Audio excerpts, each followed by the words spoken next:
안녕하세요. 저는 서울에 혼자 살고 있는 돌싱 30대 남자입니다.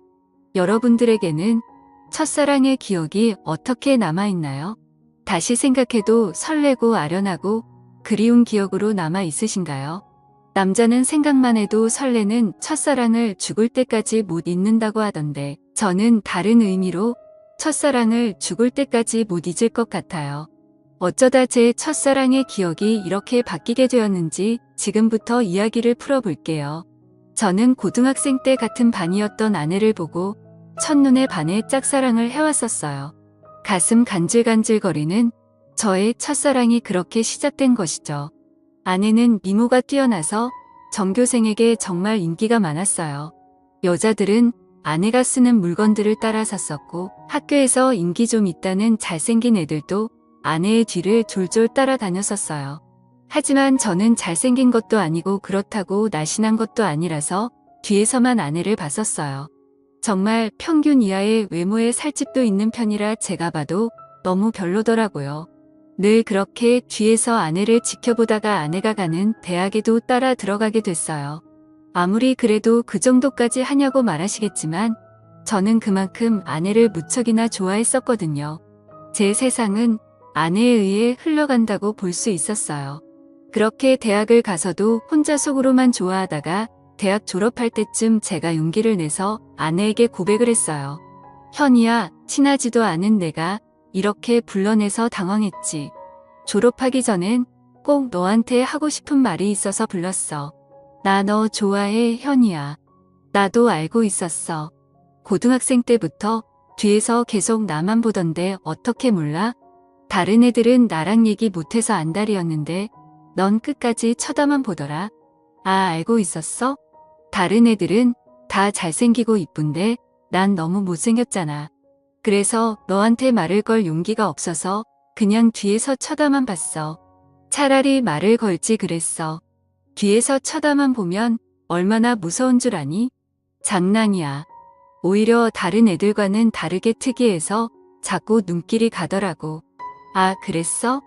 그럼 계속 특이한 애로 남게 오늘도 말 걸지 말 걸 그랬나? 나 근데 정말 너 좋아해. 대학까지 따라올 만큼 진짜 진심으로 좋아해. 대학까지 따라온 거야.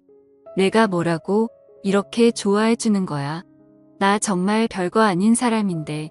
아니야, 너만 보고 있으면 주변이 환해지고 너가 웃을 때마다 내가 행복해지는 걸. 이젠 졸업 앞두고 마지막이라고 생각하고 말한 거야. 부담 가지지 마. 대답 안 해줘도 돼. 왜? 난 대답하고 싶은데. 원래 고백은 대답 들으려고 하는 거 아닌가? 나는 좋아. 우리 한번 만나보자. 아직 어리니까 가볍게 만나보고 아니면 그때 헤어지면 되지. 저는 인생은 믿져봐야 본전이라는 생각에 당연히 찰 것이라고 예상하고 고백한 것인데 예상 밖으로 아내는 활짝 웃으면서 저를 받아주더라고요. 그렇게 저희는 얼떨결에 연애를 하게 되었어요. 남들과 똑같이 데이트도 하고 사랑을 나누었죠. 아내 주변에서는 도대체 저를 왜 만나냐고 했었는데 그냥 웃기만 하더라고요. 저는 이유가 뭐든 지금 아내와 사귀고 있다는 자체가 행복해서 아무런 상관이 없었어요. 그리고 졸업을 하고 저는 운 좋게 대기업에 취업을 하게 되었어요. 아내도 대기업에 계속 이력서를 넣어보는데 서류 전형은 대부분 합격을 하는데 저보다 자격증이 많이 부족해서 그런지 최종 면접에서 항상 떨어지더라고요. 결국은 대기업은 포기하고 중소기업에 취직을 하게 되었죠. 위로가 전혀 안 되겠지만 그래도 아내에게 취직 축하한다고 맛있는 것도 사주고 아내가 평소 갖고 싶어 했던 지갑도 축하 선물로 사줬습니다. 아내는 저의 응원을 받고 힘을 내서 열심히 회사를 다녔어요. 제가 어느 정도 직급이 올라갔을 때 아내에게 결혼을 하자고 했어요. 아내는 망설임도 없이 단칼에 제 청혼을 거절하더라고요. 아직 직장이 변변치 못하다면서 자신이 당당해질 수 있을 때 결혼을 하고 싶다고 했었어요. 아무것도 없는 나랑 결혼하고 싶다고 해줘서 너무 고마운데 아직 내가 직장이 변변치 않아서 지금 결혼하기엔 너무 미안해. 그럼 내가 싫어서 거절하는 게 아니라 직장 때문에 거절하는 거야. 직장이 무슨 상관이야. 우리 둘이 잘 살면 되는 거지. 그래도 직장이 좋아야 월급도 많이 받고 우리가 걱정 없이 살 거 아니야. 너 월급에 비하면 내 월급은 너무 작잖아. 나는 내가 내 앞에서 당당해질 수 있을 때 결혼하고 싶어. 그래도 너가 안 버는 것보단 낫지. 우리 둘이 같이 벌면 괜찮아. 그리고 나 혼자 벌어도 너 하나쯤은 먹여 살릴 수 있어. 아내가 저보다 못한 직장에 다닌다고 스트레스 받는 것 같아서 괜찮다고 다독여줬어요. 아내는 제가 대기업에 다니니까 확실히 제 월급이 자신 월급보다 많다는 것을 알았지만 정확히 얼마나 되는지 모르는 상태였거든요. 그래서 저는 아내에게 이 정도의 월급을 받고 있으니 결혼해도 문제가 없다고 설득했죠. 제가 자신보다 2배 넘게 받는다는 것을 듣고 놀라더니 고민을 하는 것 같더라고요. 계속되는 저의 설득 끝에 아내는 긍정적으로 생각이 바뀐 것인지 제 청혼을 받아주었어요. 제가 이렇게 결혼을 서두르게 된 이유는 회사에서도 아내가 인기가 많은 것 같더라고요. 아내가 종종 회사에서 치근덕거리는 남직원이 있다고 얘기를 꺼낼 때마다 다른 남자들이 더 이상 치근덕거리지 않게 얼른 결혼을 해야겠다는 마음을 먹게 됐죠. 저는 그렇게 힘들게 아내와 결혼하는 데 성공했습니다. 저희는 결혼한 지 2년이 지났는데도 자식 없이 여전히 둘이서 신혼생활을 보내고 있어요. 사실 아무리 노력을 해도 아이가 저에게 찾아올 생각을 하지 않더라고요. 아내와 저는 아직 젊으니까 조급해하지 말고 아이가 찾아올 때까지 천천히 기다려보기로 했어요. 그러다 결혼 3년 차가 되었을 때 아내가 임신을 했더라고요. 저희 부모님은 아들이든 딸이든 상관없다며 너무 수고했다고 고맙다면서 아내의 손을 꼭 잡고 오셨어요. 아내도 어머니의 눈물을 보고선 살짝 눈가에 눈물이 고였더라고요. 며느리 아끼는 시부모님 덕분에 낙동강 오래할 신세가 된 저만 힘들어졌었어요. 아내 회사가 중소기업이어도 설립자가 여성분이어서 그런지 복지가 대기업 못지않게 좋더라고요. 아내는 일을 하면 스트레스 받을까봐 아이를 위해 휴직을 하고 집에서 쉬고 있었어요.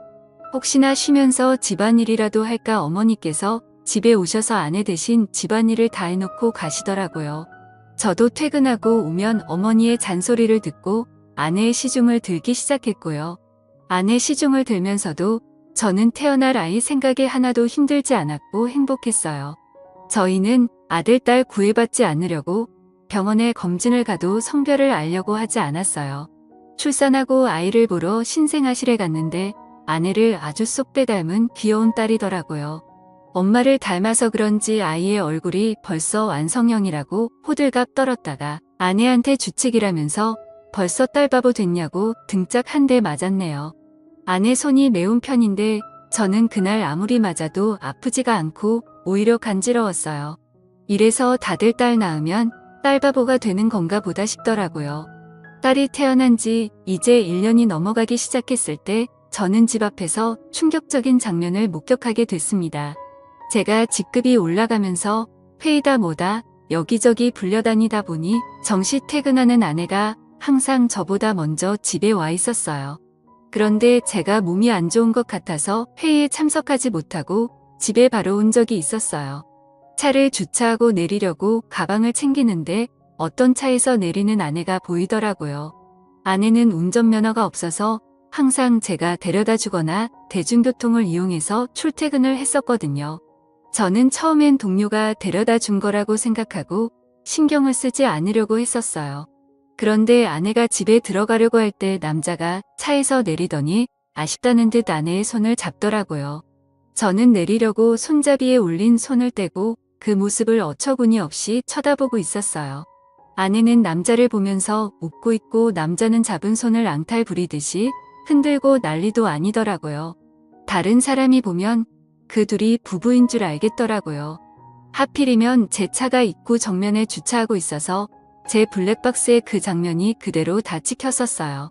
저는 차 안에서 나오지 않고 아내가 들어간 후에도 그 장면만 계속 돌려보고 있었어요.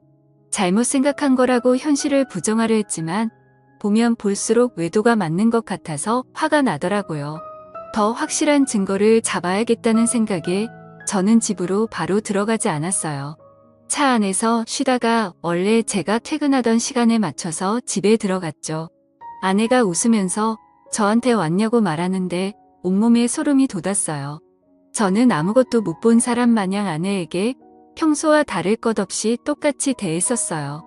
아내가 음식을 하는 동안 혹시나 다른 증거들이 나오지 않을까 싶어서 아까 아내가 입고 있었던 코트를 뒤졌는데 아무것도 나오지가 않더라고요. 저는 아내가 잘 때 휴대폰을 몰래 확인해 보기로 마음먹었습니다. 아내가 먼저 잠든 것을 확인하고 휴대폰을 들고 조용히 거실로 나왔어요. 잠금이 걸려 있었는데 비밀번호가 딸 생일이더라고요. 저는 고민할 것도 없이 제일 먼저 카카오톡을 들어가 보았어요. 전부 회사 직원들과의 단톡이나 제가 알고 있는 고등학교 친구들과의 단톡이었는데 유일하게 한 사람만 개인톡을 하고 있더라고요. 저장명도 심상치 않은 게 제 직감으로는 이 사람이 아까 아내를 데려다 준 사람이라고 생각했죠. 개인톡을 들어가 보니 역시나 제 예감이 딱 들어맞았더라고요. 아내가 저랑 연애했을 때보다 그 사람이랑 더 달달하게 카카오톡을 주고받았어요. 그런데 두 사람이 사귄 지가 꽤나 오래된 사이였던 것 같았어요. 같이 데이트하면서 찍은 음식 사진에 남자가 살짝 걸려있는 사진들과 대놓고 찍은 커플 사진들도 있길래 모조리 제 휴대폰으로 옮겨 놓았어요. 그리고 다음 날 아침밥을 먹으면서 아무렇지 않은 표정으로 평소 대화하듯 아내에게 이혼 서류를 준비하라고 했어요. 아내는 잘못 들은 건가 싶은 표정으로 갑자기 무슨 소리냐고 하더라고요. 저는 아무 말하지 않고 커플 사진을 아내의 폰으로 전송했어요. 방금 내가 당신한테 사진을 하나 보냈는데 그게 우리 이혼 사유야. 그러니까 군말 없이 퇴근하면 이혼 서류 준비하고 당신 짐 싸놓고 있어. 여보, 내가 미안해. 다신 안 그럴게. 잘못했어. 내가 당장 그 남자 정리할게. 우리 딸을 봐서라도 이혼만은 안 돼. 엄마는 아빠 없는 애로 키울 수 없잖아. 안 그래? 그걸 아는 사람이 남편 두고 이렇게 딴 남자를 만나고 있었던 거야. 저번에 친구랑 저녁 먹고 온다고 했던 날도 그 남자랑 먹었더라. 그땐 정말 아무 사이 아니었어. 그날은 둘 다 상사한테 엄청 혼나고 퇴사 고민할 만큼 힘들길래 같이 저녁 먹으면서 하주연하고 헤어진 게 다야. 진짜야. 거짓말 치지 마. 내가 그 전 대화까지 안 봤을 것 같아? 내가 사진만 대충 본 줄 아는 거냐고. 대화 내용까지 다 봤는데 왜 거짓말 치는 거야? 나도 모르겠어. 이렇게 거짓말해서라도 당신 잡고 싶었나 봐. 내가 잘못했어. 나를 욕해도 좋아. 그런데 이혼만은 절대 안 돼, 여보. 그래? 그럼 지금 그놈이랑 당장 헤어져. 그렇지 않으면 난 무슨 짓 할지 몰라. 당신 회사에 불륜 증거 다 뿌리고 이혼할 수도 있어. 아내는 회사에 불륜 사실을 알리겠다고 하니 당장 그 남자에게 전화해서 이별을 통보하더라고요. 그리고 며칠 뒤 아내한테 들은 얘기인데 아내와 헤어지고 그 남자는 이직을 했다더라고요. 아내로 이직했는지는 모르고 남자가 휴대폰 번호를 바꿔버려서 만약에 다시 만나고 싶다고 한들 만날 수 없는 상황이라고 확실히 관계가 끝났다는 것을 말해줬어요. 저는 제가 있는 앞에서 이별을 통보했던 아내라 저 말을 의심조차 하지 않고 믿었던 것 같아요. 조금이라도 의심해보고 제가 직접 알아봤어야 할 내용이었는데 말이에요. 그리고 저희는 다시 예전 신혼 때처럼 관계 회복에 성공했어요. 아내가 미안했는지 그 사건 이후로 제게 과하다시피 너무 잘해주더라고요. 그 행동도 의심해 봤어야 했는데 말이에요. 그 사이에 귀여운 딸이 저희에게 한 번 더 찾아왔어요. 이번에도 아내를 쏙 빼닮아 너무 이쁘더라고요. 어쩜 두 딸 모두 좋은 유전자만 받고 태어난 건지 눈에 넣어도 안 아플 지경이었어요. 제가 한동안 딸 보는 재미가 얼마나 쏠쏠했는지 몰라요. 주위 사람들한테 요즘 딸 보는 맛에 산다고 말하고 다닐 정도였어요. 요즘은 아들보다 딸이 더 좋다고 하던데 딸들을 보고 있으니 왜 그런 말을 하는지 알 것 같았어요. 어찌나 애교도 많고 저를 보고 방긋방긋 잘 웃던지 나중에 커서 딸이 결혼한다고 하면 정말 대성통곡할 것 같았어요. 저는 영원히 제 딸들을 옆에 끼고 살 수 있을 줄만 알았어요. 그날만 아니었다면 말이죠. 제가 중요한 프로젝트를 맡고 있어서 잠을 제대로 못 잔 적이 있었어요. 평일엔 프로젝트 때문에 주말엔 딸들 보느라 피로가 누적이 되었던지 그날은 정말 낮잠을 안 자면 제가 과로사할 수도 있겠다는 생각이 들더라고요. 웬만하면 아이들을 봐주려고 했는데 도저히 못 버티겠어서 정말 오랜만에 주말에 잠시 낮잠을 잤었어요. 그러다 중간에 목이 너무 말라서 잠에서 깨버렸어요. 거실에서 아내가 통화를 하는지 문틈 사이로 아내 목소리가 어렴풋이 들리더라고요. 스피커폰으로 해놓은 건지 간간히 다른 사람 목소리도 들렸었어요. 저는 목이 말라서 아플 지경이길래 물을 마시려고 손잡이에 손을 올렸는데 아내가 하는 말에 문을 열지 못하고 그 자리에서 굳어버렸어요. 오늘 남편 얼굴 보는데 날이 가면 갈수록 더 못생겨지더라. 살만 디룩디룩 쪄서 진짜 얼굴 맞대고 밥 먹기 힘들어. 같은 공간에 있기도 싫어. 그러니까 내가 계속 이혼하라고 했잖아. 언제 이혼할 건데? 이대로 살 생각이야. 도대체 언제까지 이러고 있을 건데? 나 이제 당신 남편이 불쌍해 보일 지경이야. 아니 뭐 아직 애들도 어리고 내 월급으로 애들 키우는 건 힘들잖아. 그렇다고 당신 월급도 많은 게 아니니까 조금만 더 있다가 하려고. 이혼할 생각이 있긴 한 거야. 내가 봤을 땐 당신 남편이 가진 돈 때문에 이혼 안 할 것 같아.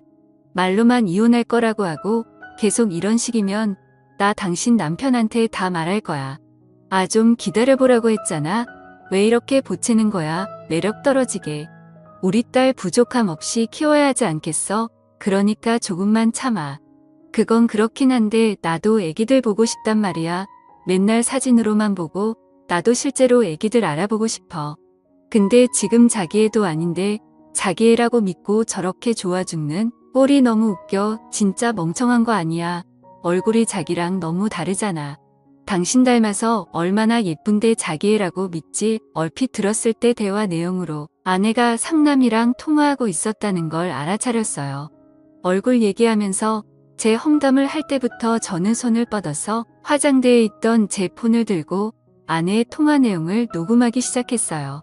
둘이서 오가는 대화들이 정말 갈수록 가관이더라고요. 제 험담은 그럴 수 있다고 생각했는데 이제껏 제 딸이라고 믿었던 애들이 알고 보니 제 딸이 아니라 상간남 딸이라고 하니까 너무 충격적이더라고요. 저는 들고 있던 폰을 바닥에 떨어뜨렸고 그 소리에 아내가 놀란 듯이 황급히 전화를 끊더니 방문을 열고 불을 켜더라고요. 불을 켜자마자 바로 앞에 서 있던 저를 발견하고 놀라서 소리를 질렀더라고요. 여보, 당신 언제부터 여기 있었어? 혹시 내가 통화하는 걸 들은 거야? 어디서부터 들었어? 다 들었어. 너 당장 내 집에서 나가. 더 이상 내 목소리 듣고 싶지 않으니까. 아무 말 하지 말고 지금 조용히 그대로 문 열고 나가. 여보, 이거 오해야. 내 말 좀 들어봐. 당신이 지금 어디서부터 뭘 들었든 다 오해야. 그러니까 이거 드라마 얘기야. 내가 요즘 보는 막장 드라마 있는데 그 얘기하는 거였어. 내가 방금 분명히 당신 목소리 듣고 싶지 않다고 말했을 텐데 나가 안 나가 못 나가겠으면 내가 나가게 만들어줘. 아이들 데리고 당장 나가. 여보, 내가 정말 미안해. 나 여기서 절대 못 나가. 한 발자국도 안 나갈 거야. 여기서 나가면 정말 갈 곳이 없어. 그러니까 제발 한 번만 봐줘. 괜히 입만 아프게 더 말할 필요 없고 여기 있는 물건들 다 내 돈으로 산 거니까 그대로 두고 귀찮게 짐 쌀 필요 없이 문만 나가면 되겠네. 아이들 데리고 나가. 아내는 계속 나갈 수 없다면서 제 바지가랑이를 잡고 늘어지더라고요. 우리가 싸우는 소리에 놀란 애들도 울고 물고 난리가 났었어요. 제 애가 아니라는 말을 들으니 더 이상 애들이 울든 말든 달래주고 싶지가 않았어요. 아이 용품은 우리 집에 둬봤자 필요가 없으니 대충 애들 집만 챙겨서 아내 손에 쥐어줬어요. 아내는 제가 쥐어진 가방을 던지고 못 간다면서 바닥에 들어 눕더라고요. 제가 경찰에 전화하는 신용을 하니 아이들을 데리고 나갔어요. 알고 보니 아내는 전에 저한테 들었던 그 상간남과 계속 만나고 있었더라고요. 저번에 헤어졌다는 말도 거짓말이었고 일찍을 했다는 말도 전부 거짓말이었어요. 그렇게 저를 속이고 둘은 뒤에서 만남을 이어갔던 거예요. 아내의 자식이라고 믿었던 딸들도 그 남자와 아내 사이에서 낳은 딸들이었던 거죠. 지금까지 저와 자신 사이에 아이를 낳고 싶지 않아서 피임약을 복용하고 있었더라고요. 아내는 상간남이 가진 게 쥐뿔도 없었는데 단지 얼굴 하나만 보고 만난 것이었어요. 저랑은 그저 돈을 많이 버니까 돈 때문에 계속 만나다가 결혼까지 하게 된 것이었죠. 아내는 모든 사실을 알고 바로 변호사 선임해서 이혼소송과 상간남 소송을 했어요. 아내와 상간남은 제게 당장 줄 돈이 없다고 미안하다고 빌더라고요. 여보, 내가 잘못했어. 당신이 이혼하라면 이혼해 줄게. 우리 소송까지는 하지 말자. 그래도 같이 살아온 세월이 있는데 합의 이혼으로 끝내면 안 될까. 정말 죄송합니다. 용서받지 못할 짓 한 거 알아요. 그치만 소송만은 하지 말아주세요. 모아둔 돈도 없어서 당장 위자료 줄 돈이 없어요. 이렇게 부탁드립니다. 이렇게 될 거라고 예상을 못했나 봐요. 제가 저번에도 용서하고 넘어가 주니까 이번에도 사과하면 그냥 넘어갈 줄 알았어요. 저 절대 고소 취할 생각 없습니다.